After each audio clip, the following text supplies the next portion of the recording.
I used to believe in things like closure. That given enough time and patience, wounds would heal and people would change. That's what I told myself when I saw the moving truck outside my old house, the one my ex-wife and I had built together.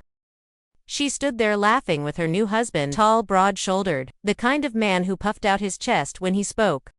A real man, as she called him. I should have walked away. Let them live their lives while I focused on mine. But some people don't know how to leave well enough alone. The first time it happened, I thought it was a mistake. My garden, my pride. Enjoyed the one thing I had left after the divorce. Had tire tracks running right through the middle. A few crushed flowers, some torn up soil. Annoying but fixable. Then it happened again and again. Every morning I'd wake up to find my lilies uprooted, my roses trampled. The fence I'd carefully built by hand bent. Nearly broken. I didn't need to be a detective to know who was behind it. I confronted my ex-wife about it one afternoon. She stood in her doorway, arms crossed, a smirk playing on her lips. "Your new husband's been driving through my yard," I told her. She didn't even blink. "It's just a yard." I clenched my jaw. "It's my yard." She glanced back toward her husband, who sat in his truck, watching us like a lion watching a wounded deer. Then she laughed. Laughed. "Men will be men," she said, tilting her head like I was a child, whining about a broken toy. "My new husband is a real man." Something inside me cracked, but I held it together. I wouldn't give her the satisfaction. I turned on my heel, walked away, and told myself to let it go. Until the morning I woke up and saw the full extent of what he'd done. The yard was destroyed. Not just tire tracks this time. No, this was deliberate. The fence was kicked down, my flower beds reduced to mud and rubble. My garden, the only thing I had poured my heart into since the divorce, was gone. Gone. I stood there, staring at the wreckage, hands shaking. This wasn't some petty accident. This was a message. I pictured them in their house, laughing at me over breakfast. And something inside me snapped. I wasn't some weak, pitiful man they could walk over. I wasn't the fool who would let his wife cheat on him and take half of everything. They wanted a reaction. Fine. That night I set a trap. I spent hours digging, setting up hidden stakes beneath the soil where the tire tracks had cut through. I placed thick nails along the path, buried just enough so they weren't visible in the dark. Then I waited. The night was silent, except for the occasional chirp of crickets. My hands were steady. My heart was not, and then I heard it.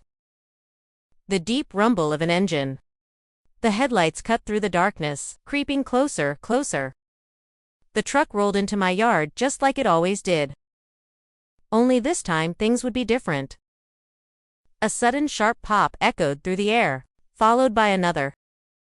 Then a thud. Then screaming. I stepped outside, the cold night air biting at my skin. The truck sat there tilted, both front tires blown out. The stakes had done their job. But the real prize. My ex-wife's husband lay on the ground, clutching his leg, blood dripping between his fingers. One of the hidden stakes had caught him. He looked up at me, eyes wide with pain and rage. "What the hell did you do?" he snarled through gritted teeth. I stepped forward, looking down at him. "Men will be men," I said. It didn't take long for my ex-wife to show up. She ran toward him, her face going pale when she saw the blood. My God. What did you do?"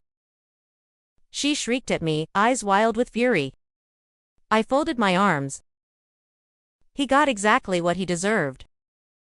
She knelt beside him, hands shaking. "Call an ambulance. He's bleeding." I leaned against my porch railing, staring at them like they were strangers, because that's exactly what they were to me now. "You didn't care when he destroyed my garden," I said coldly. "You laughed. Told me he was a real man." "Well, looks like your real man just got a taste of his own medicine." Her face twisted with rage. You're sick. I took a slow step forward, lowering my voice. Number. I'm done. She flinched. For the first time in years, I saw fear in her eyes. Not because of what I had done, but because she realized I wasn't the man she used to manipulate. The cops came. The paramedics too. I stood there, arms crossed, while they patched him up. He kept shooting me looks, but he didn't say a word. He knew when the officer questioned me. I told him the truth. He's been trespassing, destroying my property. I finally decided to put up some protection. The officer glanced at the ruined yard, the broken fence. He looked at my ex-wife's husband, still clutching his bleeding leg. Then he sighed. You have security cameras. I smiled. Of course. I handed over the footage, weeks of evidence showing the truck tearing through my land. The officer watched in silence before nodding. You want to press charges for trespassing and destruction of property? I looked at my ex-wife, then at her husband. No, I said. He already got what was coming to him. But I did file a restraining order. And I did make sure that from that night on, he'd never come near my yard again. The next morning, I stepped outside, breathing in the crisp air. My yard was still a mess, but I felt lighter.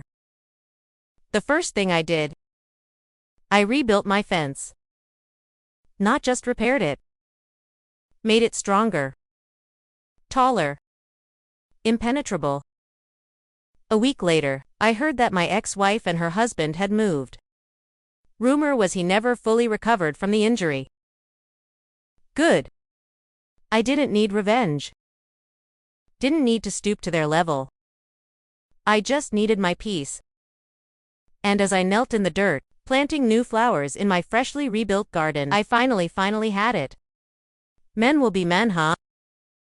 Well, real men don't have to prove it.